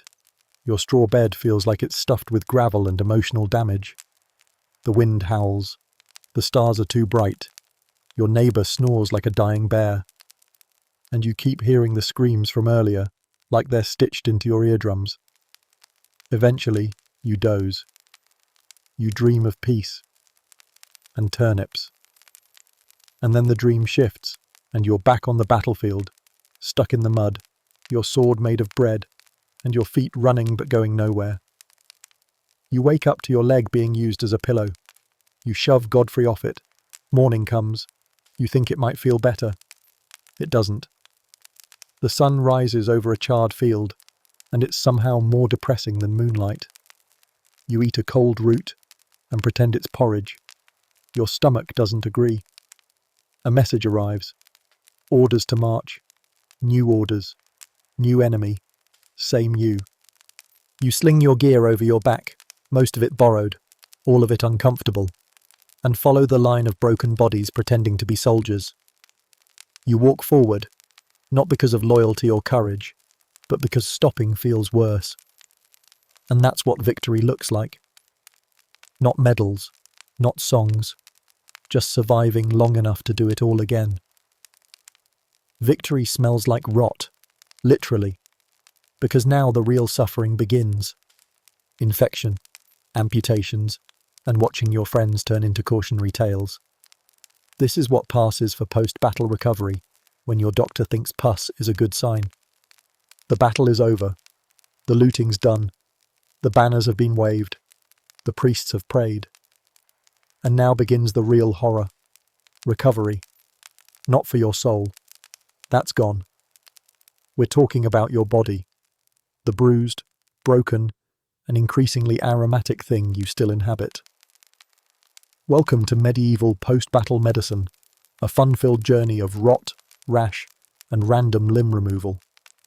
You wake up to the smell of your own leg, which now resembles a half-boiled sausage someone dropped behind a tavern.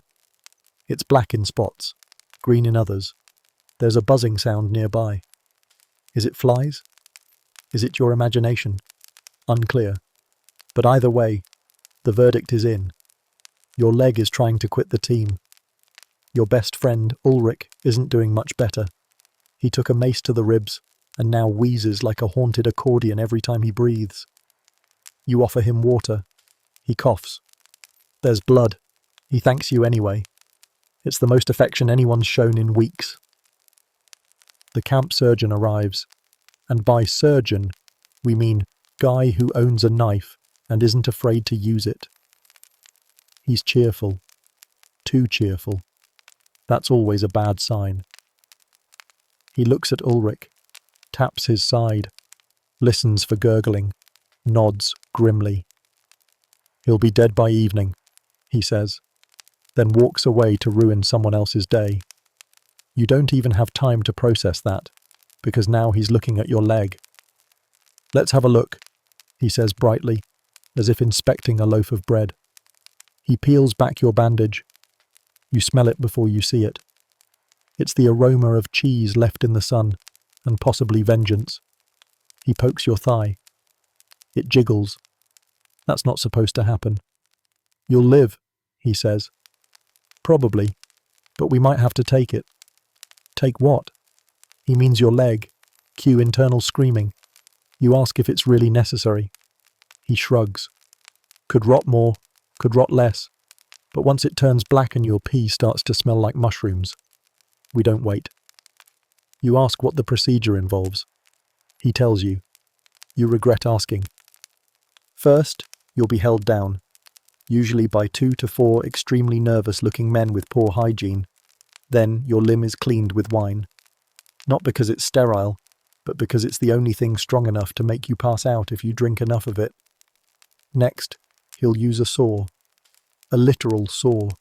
Woodworkers use it. Now it's your turn. No anesthesia? you ask. He chuckles. You're adorable. The good news is, it'll be fast. The bad news is everything else. You look at Ulrich. He's sleeping now, or unconscious. You can't tell. You decide to wait. Over the next few days, the infection festers. Your leg pulses like it has its own heartbeat. You name it regret. Ulrich deteriorates too. He starts mumbling about a goose he once loved. You hold his hand. He dies at dawn. You don't cry right away. You just sit there, staring at your own foot like it's next. They bury Ulrich in a shallow grave.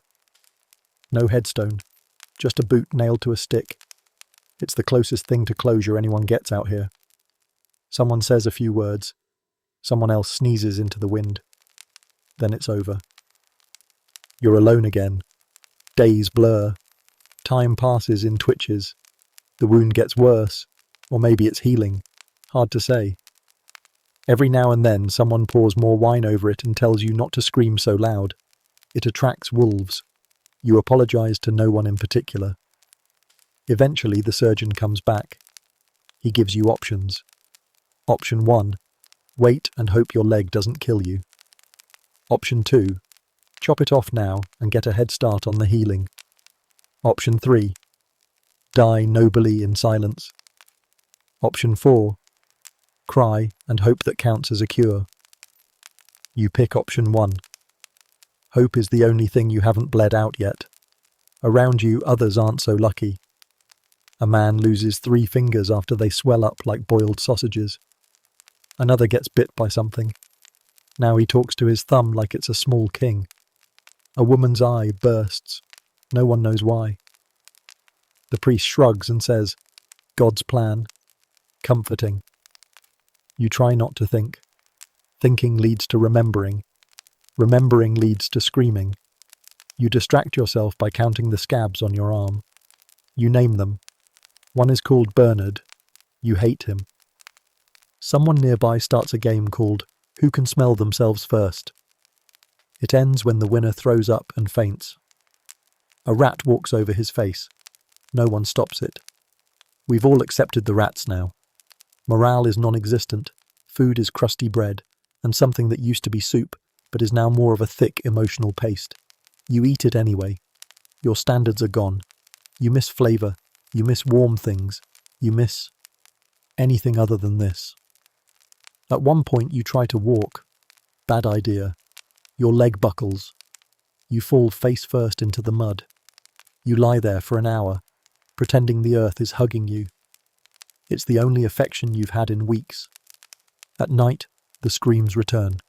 Some are physical, some are psychological, some are goats. You're not sure anymore. The fire crackles. You hold your breath. You dream of walking. You wake up to more rot. Eventually, someone says you've turned the corner. You don't feel it, but the leg isn't leaking anymore. That's progress. You name it mostly regret now. You learn to hobble. You carve a crutch out of a broken pike. You join the others in the half-wounded corner of camp, a place where jokes go to die. Someone starts drawing faces on their scabs. Someone else writes a song called Please Kill Me God. It's catchy, but then, one morning, you wake up and don't hate the sun. Your leg aches, but it doesn't throb. Your crutch doesn't squeak. You look at the tree you've been using as a urinal for 2 weeks and feel gratitude. You survived. You're still here. Ulrich isn't. Neither are a dozen others. But you are, and that counts for something. You limp over to the mess tent. A bird chirps. You whisper, "Not today, Satan." You eat your paste soup with dignity. You spit out the beetle and keep going. You're alive. Barely. Broken. Rotten. Rebuilt. But alive. And that's enough. The wounds have closed. Mostly. The nightmares have settled into a manageable rhythm. And now, it's time to limp back home. To see what's left of your village, your sanity, and possibly your outhouse. You're going home. Or at least, that's the plan. What's home anyway? A thatched roof, a suspicious goat, and a woman who maybe remembers you. Or maybe she remarried your cousin. Hard to say. You've been gone for a year, or maybe two. Time stopped keeping track after the fourth frostbite scare and the third battle where someone mistook you for a corpse. You walk with a limp now, or rather, a series of uncoordinated hops supported by a wooden stick, someone whittled while high on mead and trauma. Your leg still itches in places it shouldn't. Your back clicks when you blink too fast. Your shoulder randomly dislocates when the wind changes direction. But hey, you're breathing. That's something.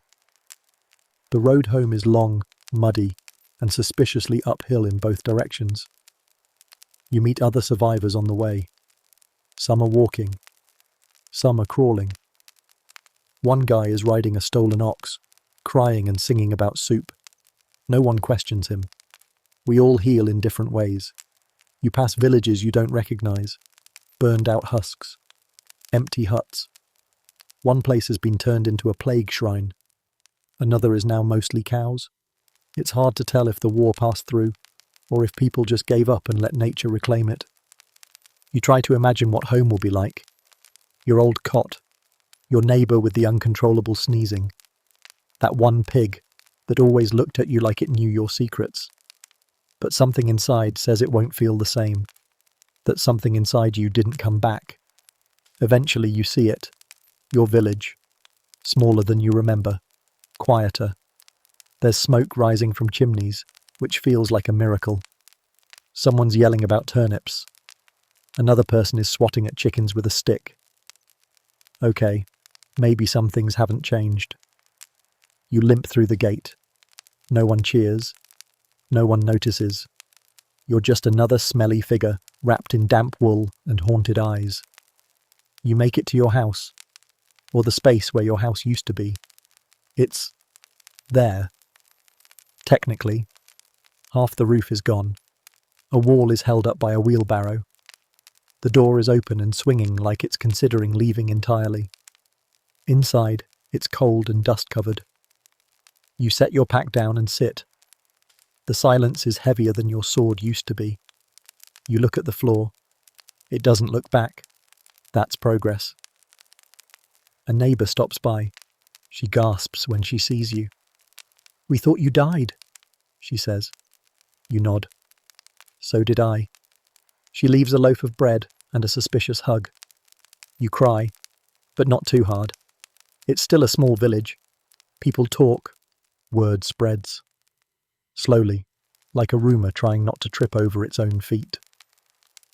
People drop by one to see if it's true. That you're back. That you're alive. That the guy who left hobbling and wide-eyed actually made it home without being turned into a pile of ashes or an inspirational cautionary tale. They stand in your doorway awkwardly, holding baskets and trying not to stare at your limp.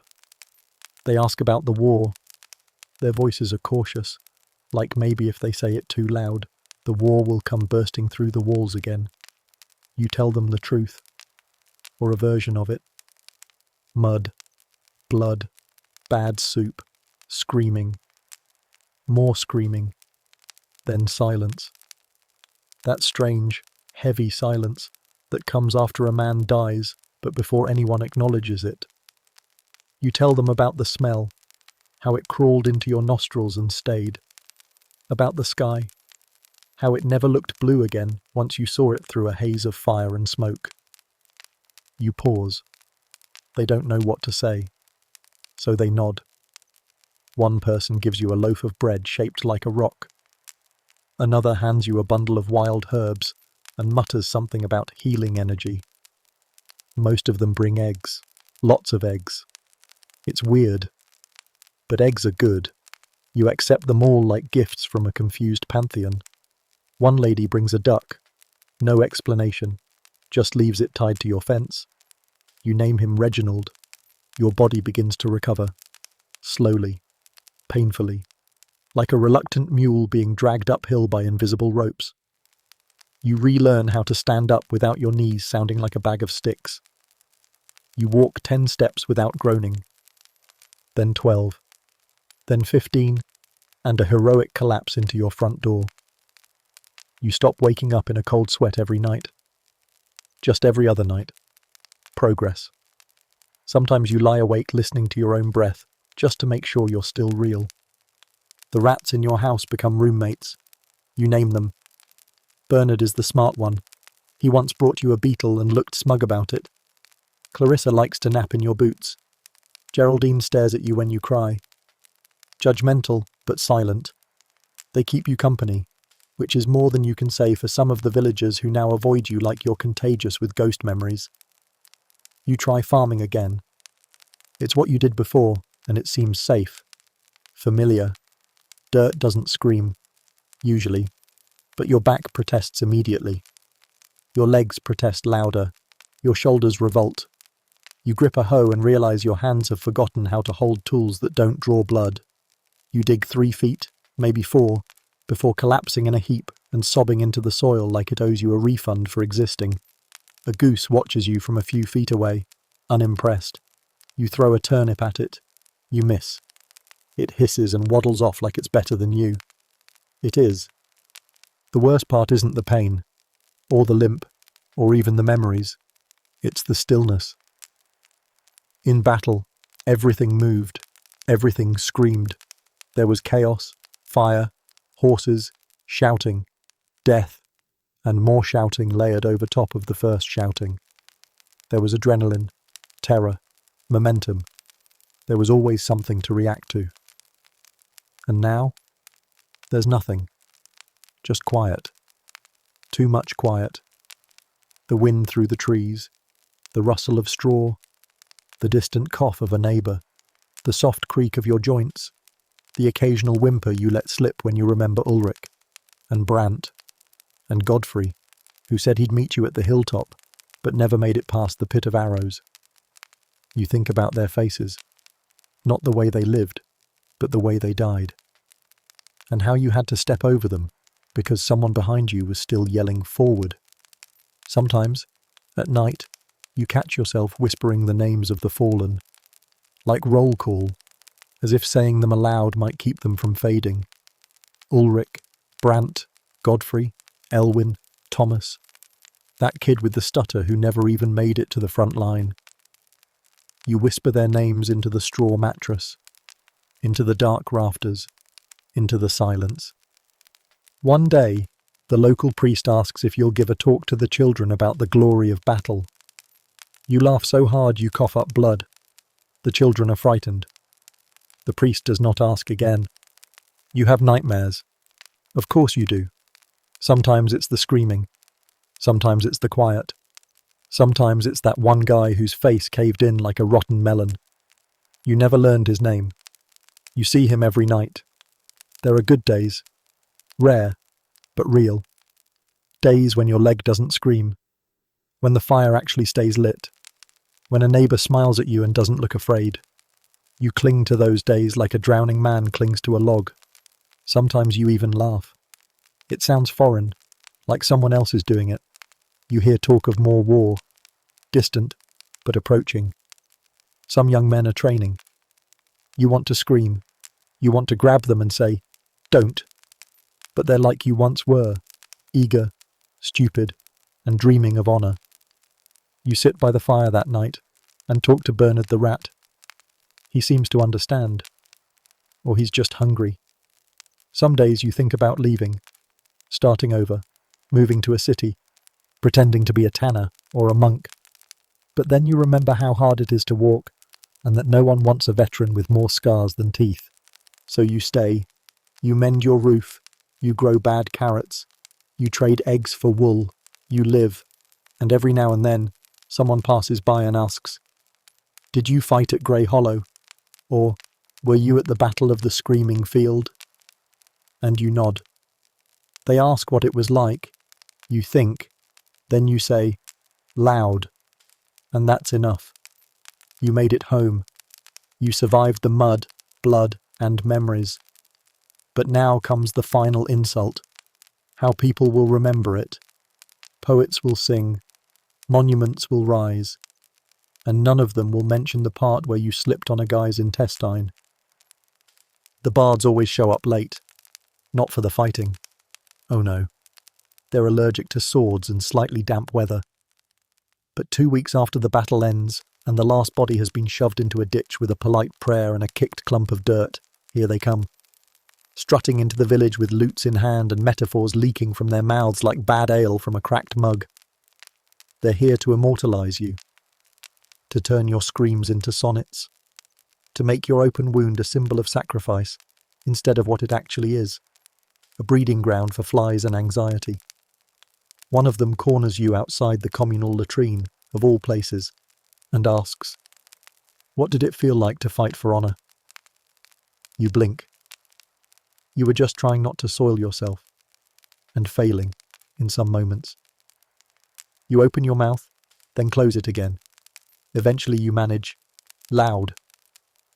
He nods solemnly and writes down something about the roar of courage. Later, you overhear the first draft of his ballad.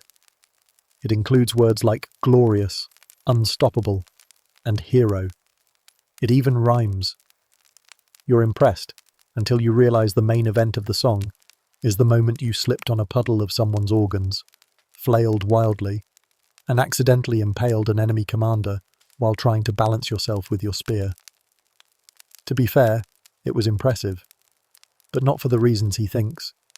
They don't write songs about the man who got trampled by his own horse, or the one who died of fright before the fighting even started. They don't mention the rats, or the diarrhea, or the part where you accidentally stabbed your own foot and screamed so loud a nearby crow fell out of a tree. They ask for your story again. "Tell us how it happened," a scribe says, quill poised like a weapon. You sigh.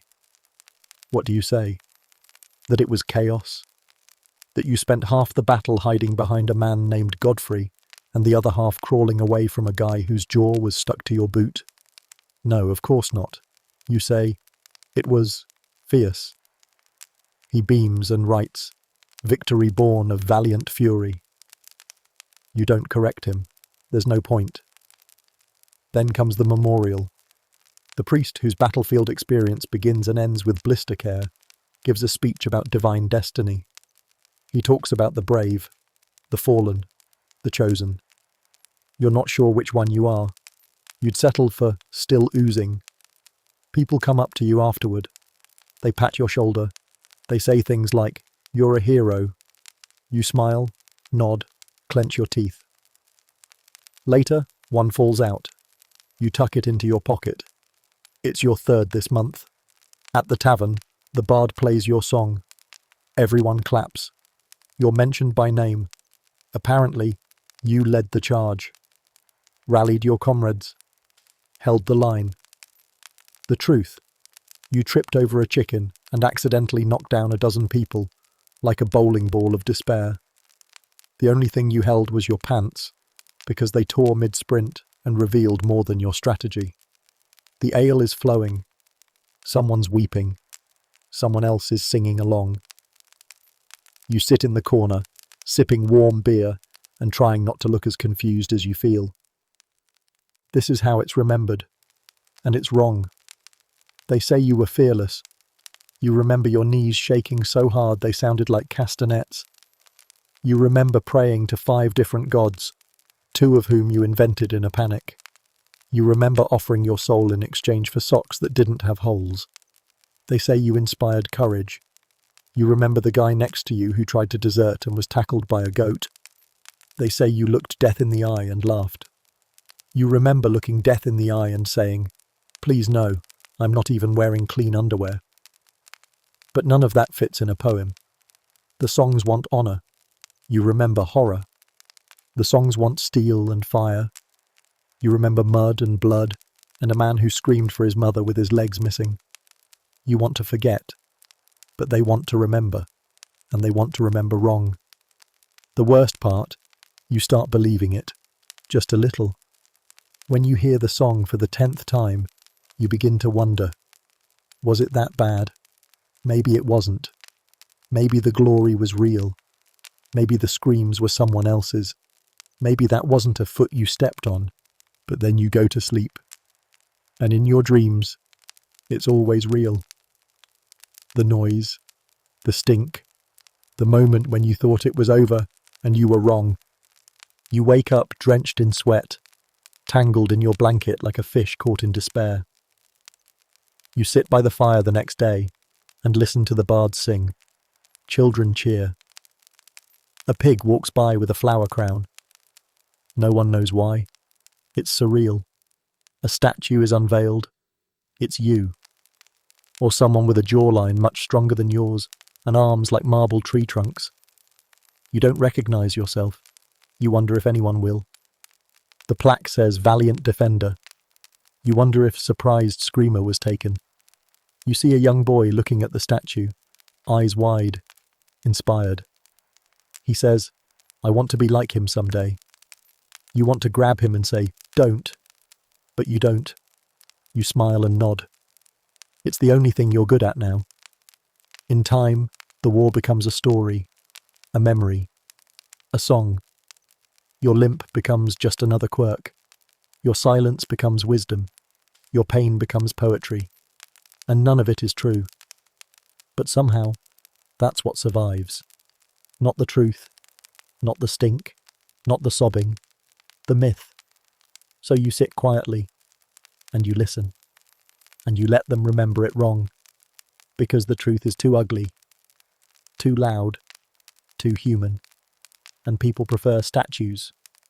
So, you made it, through mud, misery, minor dismemberment, and major disappointment. You've marched, bled, screamed, hallucinated, eaten suspicious stew, and questioned the meaning of life, all in the name of history. Or at least, what's left of it after the poets cleaned it up and slapped a statue on it. If you enjoyed this long, tragic stumble through the battlefield of brutal honesty, do the decent thing. Leave a comment, click like, and subscribe. Because nothing says, thank you for emotionally scarring me with medieval realism, like enabling more of it. And tell me, if you had to survive just one part of this medieval nightmare, which would you choose and why? The pottage? The plague? The random goat violence? And if you're still awake, congratulations. You've survived one more medieval trauma without the help of leeches. Until next time, sleep tight, dream of anything but 14th century warfare, and maybe appreciate your indoor plumbing just a little more.